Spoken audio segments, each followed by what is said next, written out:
Two Men, One Message. Let's just talk about how this book actually got started. Mr. Trump, can you tell me why you suggested writing this book together? Well, I've been a big fan of Robert's and of Rich Dad for so long. I've seen it, I've read it, everybody I know has read it, and he's just a very special man who I wanted to do something with. And we were making a speech together, and I listened to a speech, I liked it. He listened to my speech, I assume he liked it. You'd have to ask him, but I assume he liked it. And one day, after one of our speeches in front of a tremendous crowd of people, 61,500 people, he came up to me and he said, we ought to do something together. And I've had lots of #1 bestsellers, and he's had lots of #1 bestsellers, and we're just putting it all together. Mr. Kiyosaki, how did you feel when Mr. Trump asked you to write this book with him?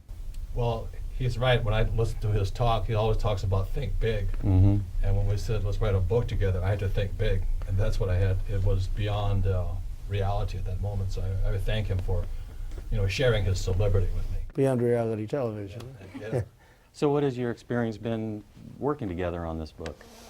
Well, I just love this man, and his wife, Kim, is amazing, and she's done her own book and books, and they're also really good. In fact, I read it and endorsed it, so I wouldn't endorse it unless I felt the same way. And it's just become a very special relationship, and it's a very easy relationship. It's not like, oh, gee, it's difficult, or it's just a very easy relationship. We think the same way.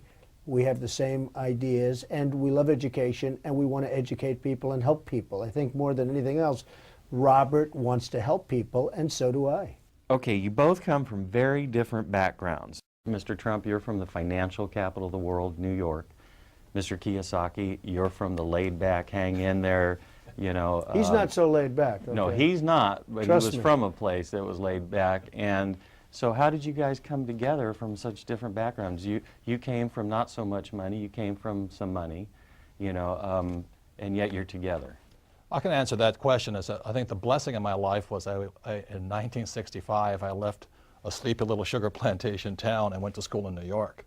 And that was the hardest 2 years of my life. Because as you said, I was so lazy, so laid back. And New York, they spit you out, right? I mean, that is not a place that you want to be lazy in. But after the second year, I started to love New York City. And that's why I think we see eye to eye on many things today, is because New York really changed me. I could never go back to Hawaii again. New York is the most special place on earth. I think that's the answer. It is the financial capital of the world.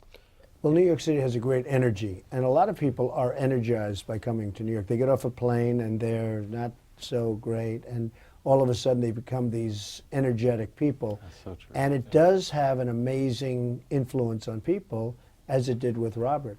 Now, Robert's coming to New York, and I'm going to Hawaii because I'm going to build a big building in Honolulu. But New York is a great place. Mr. Trump, are you afraid of failing? I'm not afraid of failing. Life, you look and you turn on the newscasts every night, and you see thousands of people killed in earthquakes and tsunamis and hurricanes and all of the problems, and wars that we shouldn't even be in, and lots of different things. And when you see all of the problems in the world, what is there to be afraid of? Mm-hmm. It doesn't matter. To a certain extent, it all doesn't matter. My answer to that is, I think what we have in common also is we both went to military schools. Yeah. And military school is about discipline, about being bigger, about following orders, about leading. But what else we have in common is that we both failed. And he lost nearly $1 billion.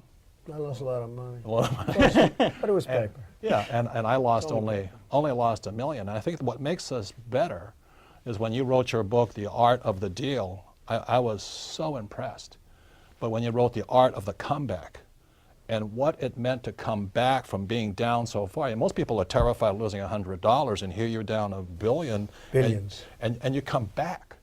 And I think that's what we have in common, is once you've faced that much what everybody's afraid of, you're not as afraid anymore. I think that's really the difference. And for me personally, it was the best education I could have gotten, was to find out where I made all my mistakes and rebuild my company. You wouldn't want to do it again, but No. it was a great education. But when I read Art of the Comeback, I said, this is a big man. That's when my respect for him grew, because Art of the Deal you know, he's telling about his successes. But when he wrote Art of the Comeback, that's when you grew in my eyes, is because most people will not admit their mistakes. Well, Donald and I were very blessed that we both had rich dads. You know, my best friend's father was my rich dad. And financial education is more important than ever before. So I thank you for viewing this, and I wish you all the best of luck.